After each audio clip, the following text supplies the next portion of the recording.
Greetings everyone. Welcome to the lecture on depiction of the feminine in Mughal period part 2.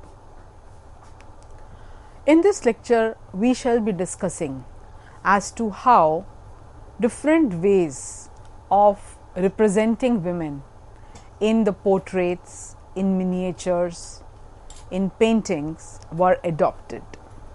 Portraits of women in Indian painting were either idealized representations of princesses or else they were paintings of public women, dancing girls, who were often depicted as holding a wine cup or a flask.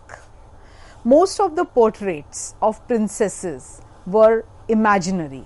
They were kind of idealized representations because no male artist could have had access to the vicinity of the princesses.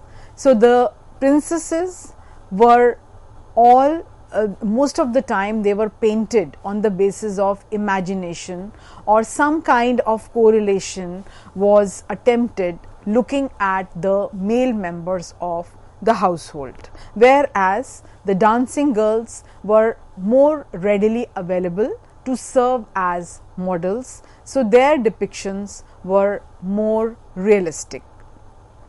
When we are talking about the category of public women, then the window portrait format was most commonly used for such portrayals of courtesans.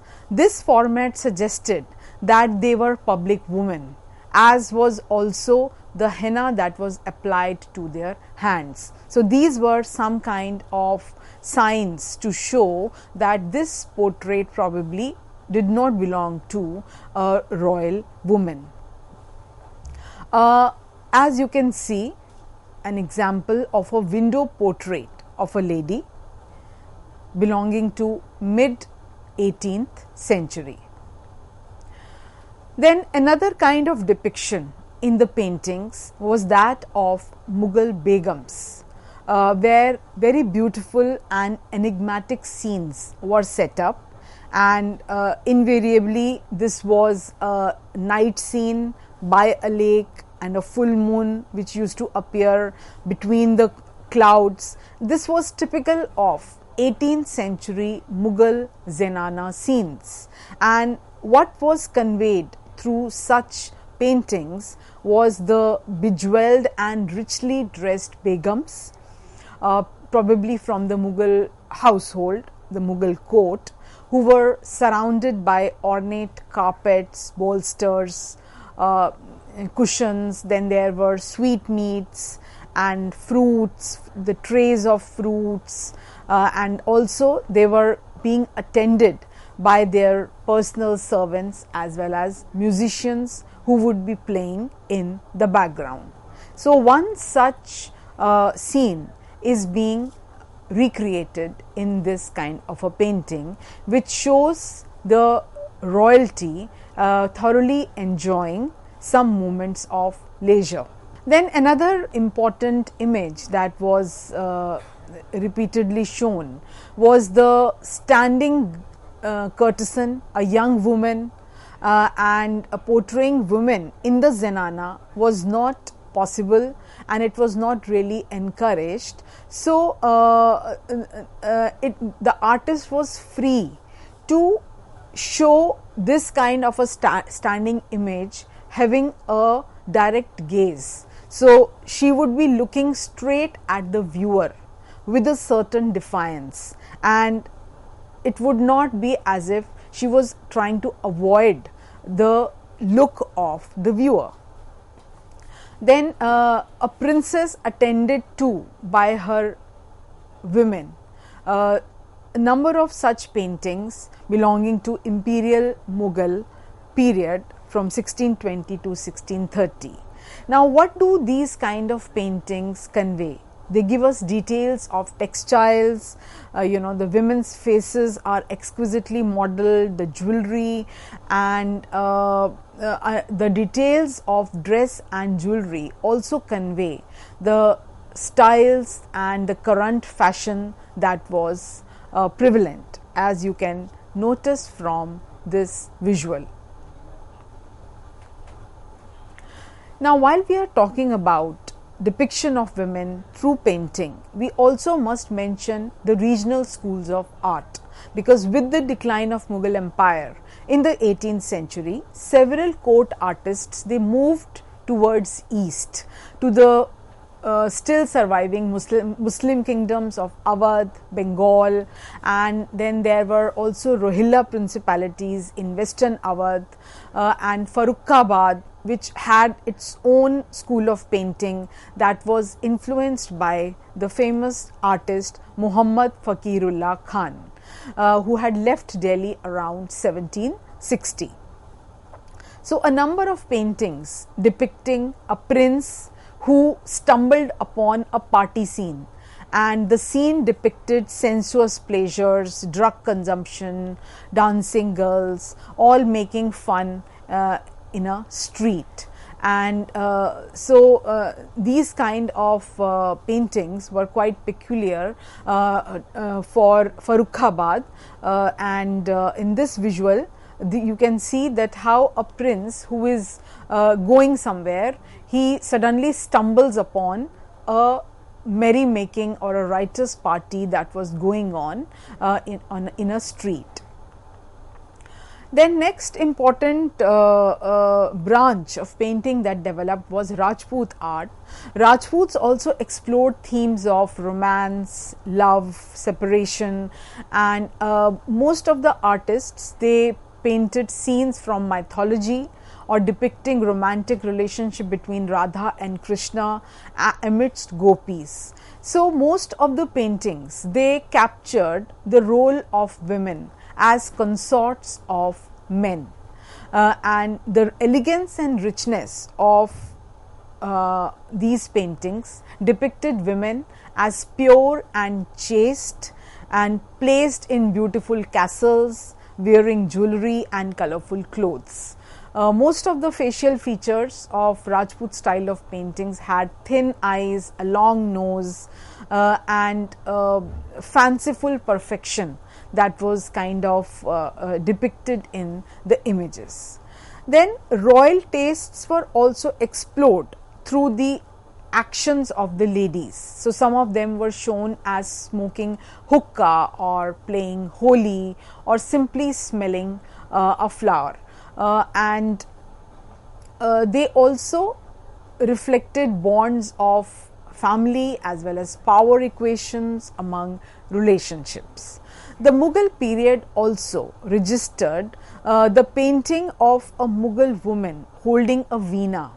So this again suggested some kind of an amalgamation of cultures and how Mughals were gradually intermixing with the local population and picking up playing of veena, which was quite indigenous.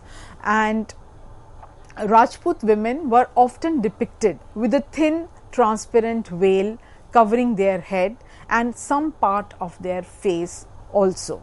So in this you can see a young woman playing a veena to a parakeet, and this was probably a painting belonging to provincial Mughal style of Bengal, a painting belonging to 18th century. A very interesting observation that has been made by Ruby Lal in her book Empress, she has tried to rescue Noor Jahan from the patriarchal and orientalist control of romance and intrigue, and has explored the lives of women and girls in the Mughal Empire. So by using the already available sources that have largely been neglected, Ruby Lal has tried to account for the lives of royalty, royal women as well as girls in the Mughal Empire.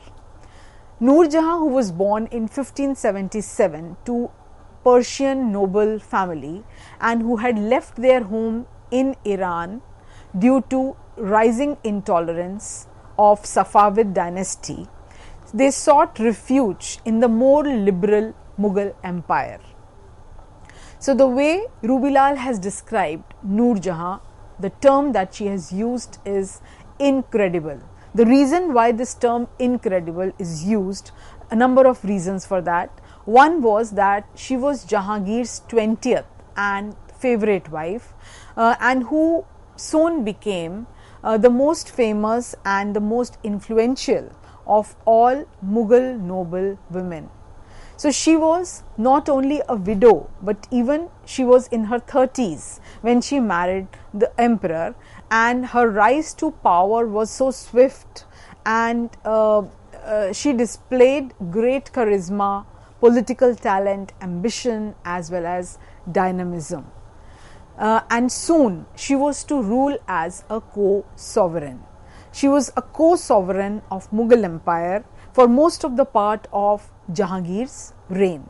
She was in charge of the imperial seal and her own imperial orders. She had even power to hold court when Jahangir was absent, or if he was busy somewhere, and she even minted coins in her name. Then she was not only a politically capable person, she also had another aspect to her personality, and that was her poetry, her interest of designing clothes, ornaments, gardens, buildings. She was a formidable rider, a sportswoman, a prolific trader, and even an expert on textiles. She was known for killing several man-eating tigers as well, as you can see in this painting, where she is shown as a very accomplished hunter. And there is a story also which goes behind that depiction, that how in the autumn of 1619, when the royal cavalcade of Jahangir and Noor Jahan had set out from Agra, and they were headed for the Himalayan foothills, but a tiger was probably troubling villagers, and he had become a man-eater. So the local hunters were not really able to deal with the situation, also because killing the tiger was a royal prerogative. So therefore Jahangir was approached, and the people, they kind of discussed, the villagers discussed their problem. But the thing was that Jahangir had already taken a vow to give up hunting when he turned 50. So the emperor was prepared to protect her subjects, because she was quite fond of hunting and also she had a good hand. So she lifted her musket and aimed between the animal's eyes and pulled the trigger and killed the man-eater instantly. And at this, Jahangir was truly delighted, and he was quite appreciative of this. So this kind of a story, which is depicted also through the medium of painting, clearly captures the kind of aura she had, and also that aura was not without any base. There was a solid reason for that, because she definitely was a very good hunter, so only that's why she could accomplish that task. So she was quite capable of becoming a co-sovereign. This painting, which is in the Indian and Persian tradition, shows a painting of Noor Jahan holding a portrait of Jahangir, dated 1627. Now, a very important contribution of Noor Jahan was that for more than a decade and a half, just after her wedding and till Jahangir's death, Noor Jahan ruled along with her husband, and she was kind of managing and balancing feudal courtly politics, and she was able to challenge and manage the male-centered culture of the Mughal world. Now, this was not a small task. Then she was also very apt at conducting government business because she issued her own imperial orders, and coins of the realm also bore her name along with Jahangir's.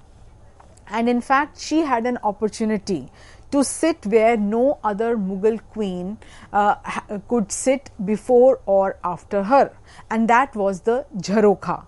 Jharokha was a very elaborately carved balcony projecting from the palace wall from which government business was conducted. So most of the subjects, they used to gather below the Jharokha to pray for her health, and just getting a look at her was considered as very auspicious. So this definitely enhanced her prestige and power in the realm, because the nobles also presented themselves below the imperial balcony. So they had to listen to her orders. And according to a contemporary historian, her authority had reached to such a height that the king was only a namesake. Okay, so these kind of descriptions about Noor Jahan, that how Noor Jahan was ruling because of her evil designs on throne, and how she was a scheming woman, these were fairly common, and even later day historians have carried on with that kind of a narrative. But here we come across a woman who was truly capable of what she had achieved. It was not as if something had been handed down to her on a platter. So she was breaking barriers, and in fact, a few decades ago, Akbar had ordered most of the royal women, whether they were wives, daughters and concubines, to be strictly contained behind harem, and he had described them as the veiled ones. And here we see that 3 decades later, Noor Jahan, who was the daughter-in-law of the Mughal household, was publicly appearing, and she was displaying a new kind of power, authority, ambition, and there was no one who could stop her. There are a number of portraits of Noor Jahan which show Noor Jahan accompanied her husband Jahangir on his elephant, and they were followed by a long line of courtiers. Portraits of Noor Jahan from the period suggest that she was wearing a regal turban. Okay, now this regal turban, instead of keeping hair loose and long to look more attractive, clearly shows that she wanted to be identified as a ruler, and this was very unusual for a woman. The kind of the way of her dressing, like a knee length tunic with a sash around the waist, over tight trousers, then earrings and a necklace of rubies, diamonds, pearls and a turban. This kind of an attire clearly indicated that she was different from rest of the females. Her shoes were open at the back, and at 42 she was praised for her contemporaries for her luminous beauty. Several of these depictions show Noor Jahan as a gun wielding queen. So though Noor Jahan did not belong to royalty in the beginning, she ascended from the emperor's harem to great heights as a very clever and able politician, and also as a co-sovereign. As you can see in this painting of Noor Jahan, you can clearly, one can easily think that this is not the image of a queen. As you can see, the lower garment is in the form of a trouser to make her movement possible, because she has to finally wield the gun. The shape of the rifle is so long, and her body posture, as you can see, shows a certain power and demeanor, and no one can just describe her as a beautiful or a dainty empress. This image clearly shows ambition and power. So, how she became so powerful at a time when women rarely occupied public sphere? So, it was probably her upbringing, the supportive network of men and women by her side, or the special relationship that she enjoyed with Jahangir. And most of the important signs of sovereignty in Islamic thought and practice were the edicts and the coins, and both these were being struck in her name. So clearly she was conveying that she was a sovereign Begum. Soon after their marriage, she issued her first royal order to protect the land rights of an employee, and her signature in the order read Noor Jahan Padshah Begum. Okay, so this can be translated as Noor Jahan, the Lady Emperor. So this clearly was an indication for the times to come. It was a true sign of sovereignty and also an indication that her power was growing. And as you can see, the silver coin with the name of Jahangir as well as Noor Jahan. So she soon emerged as a defiant queen also, and defiant in more ways than one. For example, by appearing in the imperial balcony, that is Jharokha, which was reserved for men only. Then another defiance was her desire to learn hunting, and then issuing imperial orders and coins, designing public buildings, then also taking initiatives to support poor women, and also taking care of the poor and needy girls within harem, and also helping in arrangement of their marriage. She also led an army to save the emperor when he was taken captive, which again was a very daring act, and it ensured that her name was permanently written in public imagination as well as in history. Now, while we have described so much about Noor Jahan and her accomplishments, let us see as to how the contemporaries described her. So, if we are to talk about the court historian Inayat Khan, what did he write upon her death? He wrote that she ruled with absolute authority till the conclusion of his reign. Okay, so the use of the term absolute authority clearly shows that it was not really being appreciated, and there was lot of hesitation in accepting a woman as the absolute authority. Noor Jahan seems to have been an exception to more than one rule. It is not improbable that originally her portrait was taken from life also, considering her frequent appearances in the public sphere as a figure of authority.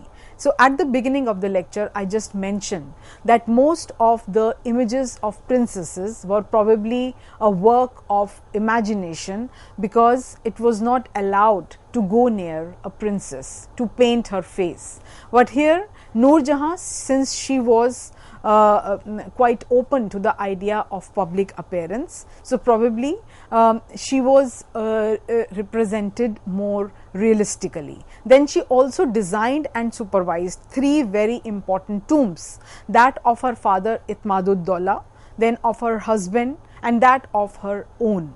And the tomb of Itmadud-Dawla at Agra took almost 6 years to get completed, that is from 1622 to 1628. It marked a transition between the Indianized red sandstone and marble constructions of Akbar and Jahangir and the Persianized pure marble creations of Shah Jahan, something that came to be replicated in Taj Mahal later on. Thank you.